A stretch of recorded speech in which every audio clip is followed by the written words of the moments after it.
Hello,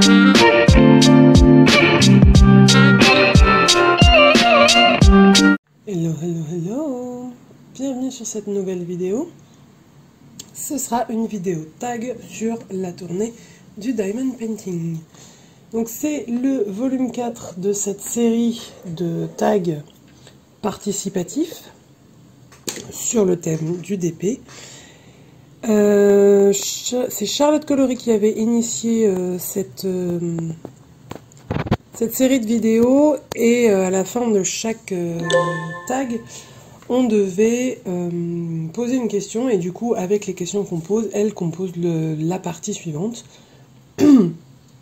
Et donc là, on en est à la 4e partie. Je suis sur ma toile Home Fun d'Halloween parce que j'aimerais bien la terminer. Je l'ai commencé l'année dernière pour Halloween et j'aimerais bien la terminer pour pouvoir l'afficher cet automne. Donc normalement, ça devrait le faire, mais bon. Me connaissant, on ne sait jamais, je peux être happée par autre chose. Bref. Du coup, on va entamer directement les hostilités avec la question 1. Est-ce que vous collectionnez les accessoires? Et c'est Clara de la chaîne Clara DP qui pose cette question. Alors, oui et non, c'est-à-dire que j'ai un certain nombre de stylets, j'ai un certain nombre de plateaux. Comment on appelle ça? Les multiplesseurs, c'est ceux qui étaient dans les kits, à part ceux-là, où en fait je me suis acheté les tailles qui m'intéressaient, et que dedans il y avait en règle générale le seul, là, enfin le single placer, que j'aime pas particulièrement. Le seul que j'aime bien en métal, c'est celui de DAC, qui est là. J'ai pas essayé ceux de Everlasting Tips parce que c'est trop cher. Payer plus que le prix de l'article en frais de port, c'est ma limite, hein, c'est pas possible. Psychologiquement, j'y arrive pas. Donc j'ai pas encore essayé ceux-là. Après, pour l'instant, ceux que j'ai sont très très bien. Du coup, j'ai un certain nombre d'aimants, mais en fait, c'est des trucs que j'ai fait moi-même avec soit comment on appelle ça, des broches que j'avais déjà, ou c'est des choses que j'avais déjà, j'en ai acheté récemment, hein, je vais pas mentir, mais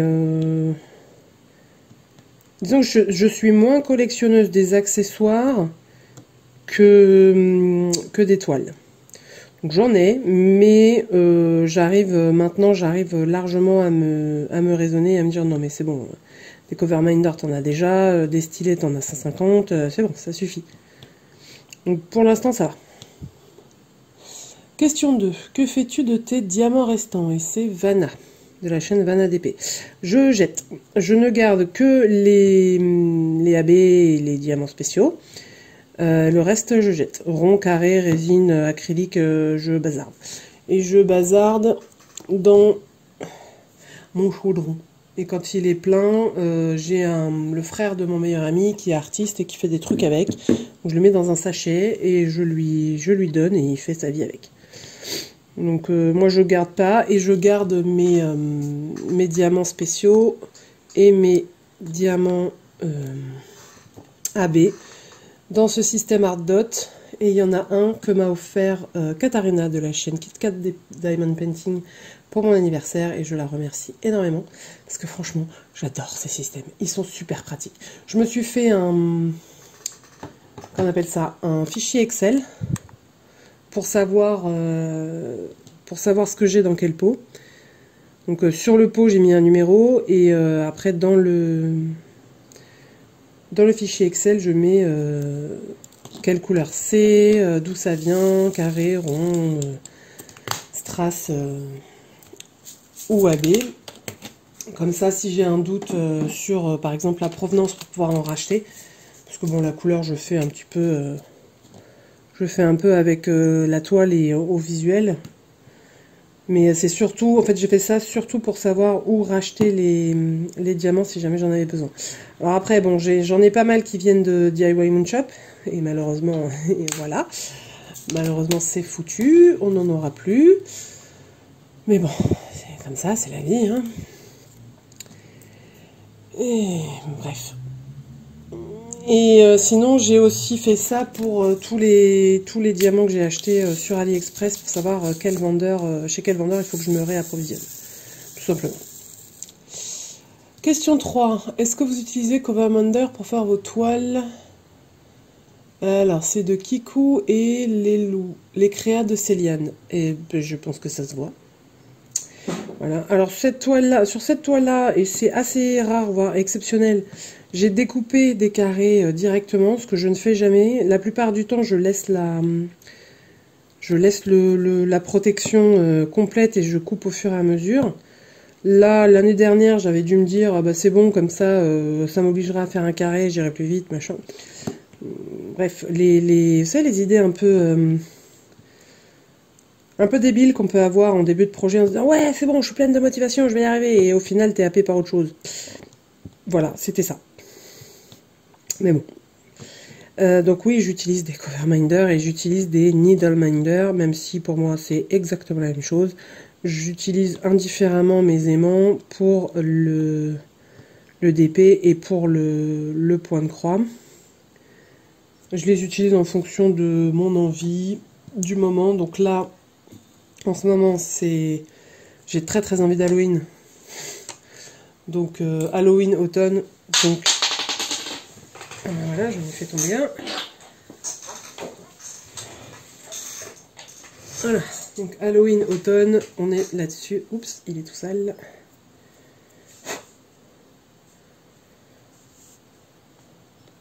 Voilà, donc en ce moment c'est ces trois-là que j'utilise. Et sur ma broderie, il y a un aimant, puisque sur ma broderie en cours, hein, je laisse pas mes Coverminder, mes Needleminder, enfin mes aimants, sur le projet en cours, enfin sur les projets s'ils sont pas en cours. Donc là, en ce moment, j'en ai un sur le Sal All Forest, et c'est tout. Et sur ma toile. Question 4. Comment est-ce que vous rangez vos DP en stock à faire? Alors, ceux qui sont venus dans des boîtes comme ceux de DIY Moonshop à la fin, les DAC, les Dreamer Design, les Actions, enfin tous ceux qui viennent dans une boîte, je les laisse dans la boîte et j'empile les boîtes. Comme ça, ils sont protégés. Parce qu'il faut savoir que moi j'ai des chats et que je fais je fais partie d'une association, donc j'ai régulièrement des animaux qui ne sont pas les miens et qui n'ont pas les codes de t'as le droit de toucher à ça, mais t'as pas le droit de toucher à ça. Donc je garde les DP dans les boîtes et ils sont derrière moi là en fait. Et pour ceux que j'ai achetés au tout début et qui arrivaient par AliExpress, ils sont dans une... alors, il y en a qui sont dans un carton à dessin, et il y en a qui sont dans... Ceux qui sont plus grands et qui ne rentrent pas dans le carton à dessin, sont dans une pochette pour carton à dessin, justement, dans une sacoche pour carton à dessin, à plat, au-dessus de mon armoire, jusqu'à ce que je les fasse. Et les diamants sont rangés dans... Oups! C'était un peu vite. Ils sont rangés là, en fait. Dans ces dans ces trois boîtes là, il y a les diamants en attente. Voilà. Désolée, ça bouge un petit peu.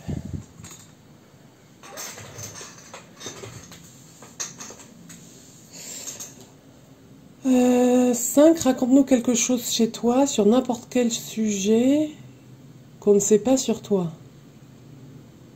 Quelque chose chez moi. Donc sur moi, j'imagine. Quelque chose sur moi. Quelque chose sur moi que vous ne savez pas. Je suis historienne de formation. Alors que ça n'a rien à voir avec ce que je fais aujourd'hui. À l'origine, mon rêve, c'était de devenir égyptologue. Et du coup, je m'étais dirigée vers des études d'histoire. Ce qui m'a pas mal aidé quand j'ai commencé à faire de la reconstitution historique. Du coup, j'ai pu m'appuyer sur ce que je savais déjà pour savoir si, vers quel type de costume fallait que je me dirige si je voulais faire telle époque, etc.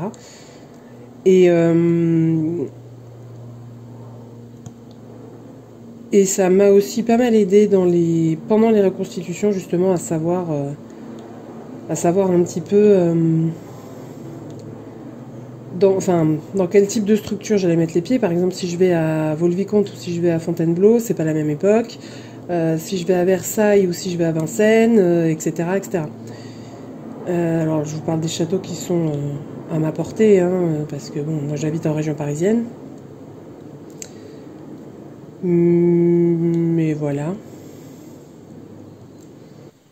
Et l'histoire est une des grandes passions de ma vie. Je passe énormément de temps à lire des articles, à me documenter, à suivre l'actualité des chercheurs historiques. Alors, bonjour Milka. Voilà, ça va être pratique ça encore. Milka. Oui. Elle a décidé qu'elle ne voulait pas me laisser tranquille parce qu'il n'y a pas assez de dodo et de peluches dans cette maison pour qu'elle aille dormir dessus. Il faut aller dormir avec maman. Allez, reste là. Voilà, donc elle vous cache complètement la vue. C'est magique. Milka. Allez, là. Voilà. Tu dis bonjour? Dis bonjour aux abonnés. Non, elle s'en fout. Hein. Là, tout ce qu'elle veut, c'est se poser, mais c'est pas le moment. Question 6. Est-ce que vous avez un tempérament explosif? Je peux pas, j'ai créé un. Et oui, c'est le moins qu'on puisse dire. D'ailleurs, je me suis pris le chou avec mon boss il y a même pas une semaine. Oui, j'ai un tempérament explosif, mais on va dire que j'ai un seuil de tolérance assez élevé. C'est-à-dire que pour me faire exploser, il faut y aller très fort, très loin, très longtemps. Par contre, une fois que ça a pété, tous aux abris. Hein. Parce que, comment dire voilà, une fois qu'on a franchi mon seuil de tolérance, c'est que vraiment on a été loin. Et là, par contre, je sors les crocs, je sors les canons, je sors la mitraillette, je sors tout.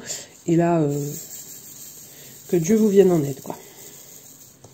Donc là, là, je me suis pris le chou avec mon boss à cause d'une autre collègue qui est assez insupportable et qui se prend pour le centre du monde. Donc ouais, là il a découvert ce que je pouvais comment dire, il a découvert ma personnalité quand je suis vraiment énervée, et apparemment il est tombé de haut.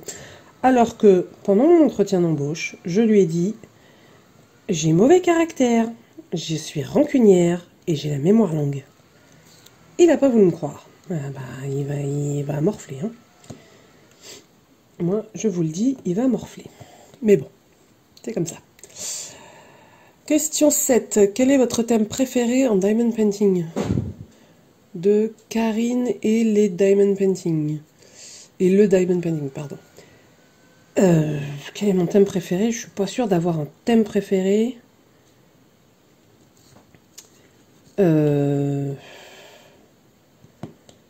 Quand je regarde tout ce que j'ai, il y a un peu de tout. Il y a du Disney, il y a des animaux, il y a du Halloween, il y a du créatures fantastiques, j'ai du paysage, j'ai du portrait. Après, on reste quand même dans le domaine de l'imaginaire. Donc je dirais plus les illustrations du domaine de l'imaginaire, mais vraiment de manière assez vaste. J'ai pas encore de manga. Parce qu'il n'y en a pas un dont je suis assez fan pour faire un DP. Après, je commanderais bien un sur One Piece, mais pour une copine qui, elle, est totalement accro à One Piece. Et je lui offrirais bien, en fait. Mais elle m'a dit qu'elle voulait pas commencer le DP parce qu'elle voulait pas être accro. Je dis, bah oui, mais bon, je l'ai fait avec d'autres copines. Voilà, quoi. Mais ouais, je dirais plus le monde de l'imaginaire. Question 8. Quel autre loisir créatif aimeriez-vous tester? Alors, ça c'est la question que moi j'ai posée. Donc la question de base que moi j'ai posée, c'est quel est le loisir créatif que vous aimeriez tester, quel que soit le budget ou la place dont vous disposez. En fait. Indépendamment de la place, en fait, et du budget.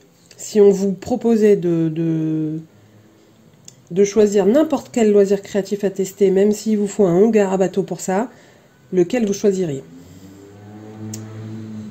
Et c'est ma propre question, et franchement, il y a beaucoup trop de choix pour ça. Il y a beaucoup trop de choix, et je pense que ce serait quelque chose en rapport avec les arts du fil. Probablement le travail du cuir ou le tissage de tissage, en fait. Créer ses propres tissus. Parce que pour ça, il faut un métier à tisser qui prend une place de ouf, qui coûte un rein d'enfant, mais ça, c'est encore autre chose. Et il faut les fils et tout ça. Mais ça, c'est quelque chose que j'aimerais vraiment tester, que j'aimerais pouvoir faire régulièrement. Mais que c'est... Enfin, faut être réaliste, quoi. Après, il y en a sûrement que je ne connais pas. Il y a sûrement énormément de loisirs créatifs que je connais pas et que si je les découvre, clairement, j'aurais envie d'essayer. Mais dans ceux que je connais et que j'ai pas encore testé et que j'aimerais tester, bah, surtout le tissage et le travail du cuir.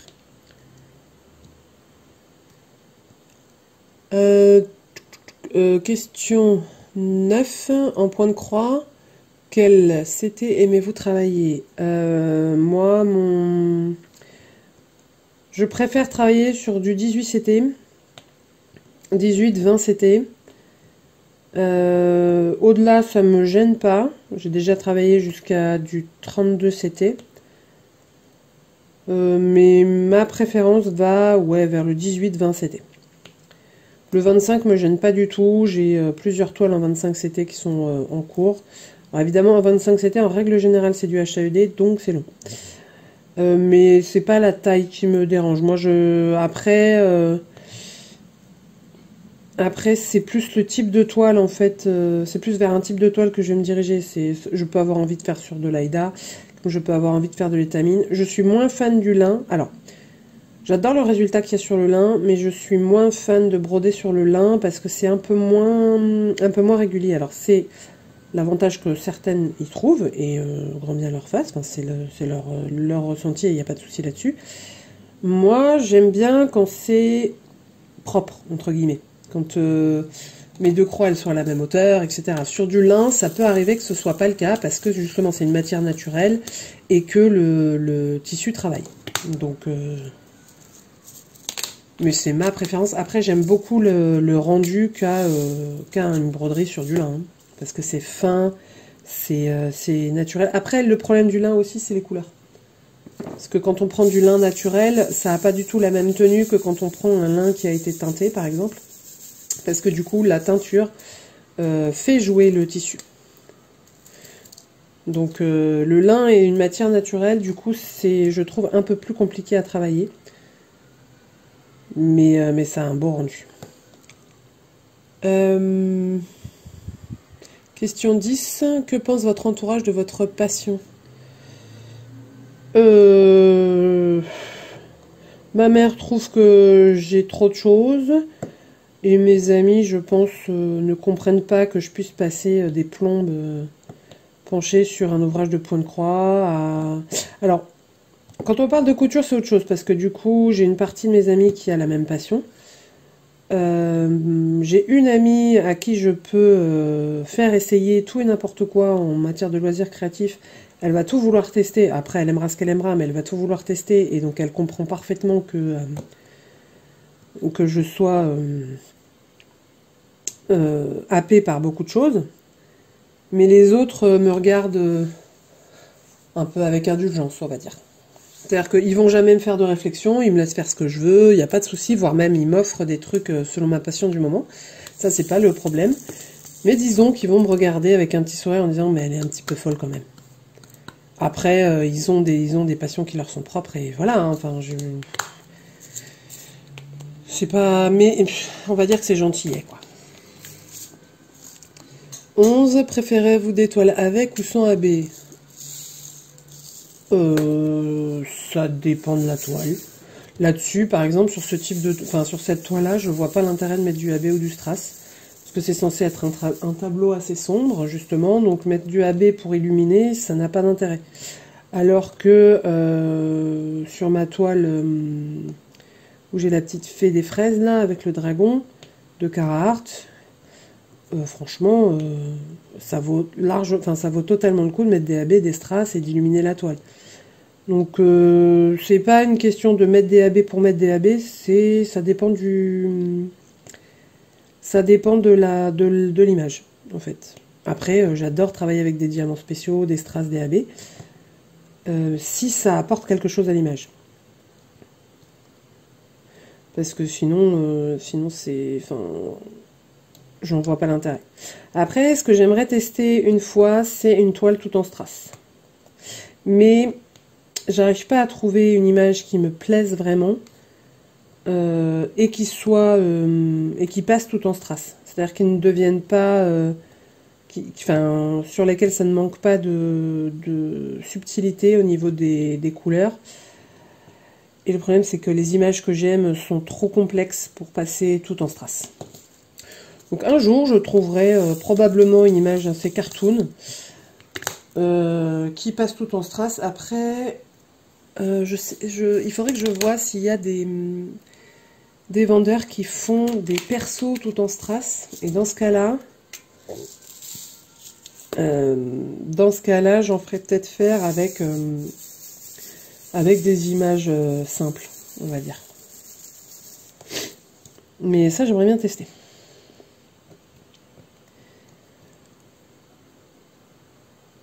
Et on arrive donc à la fin où il faut poser une question. Alors déjà, dans le précédent volet, j'avais du mal à trouver une question. Comme on a eu la visite de Milka pendant cette vidéo, est-ce que vous avez des animaux de compagnie? Et si oui, est-ce que vous pouvez nous les présenter? Ensuite, tag des personnes. Tag une personne. Je vais taguer Katharina de la chaîne KitKat Diamond Painting.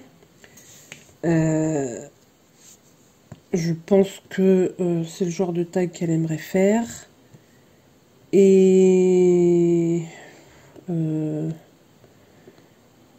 il y a beaucoup trop de gens qui, je pense, ont déjà été tagués. Donc je vais m'en tenir là.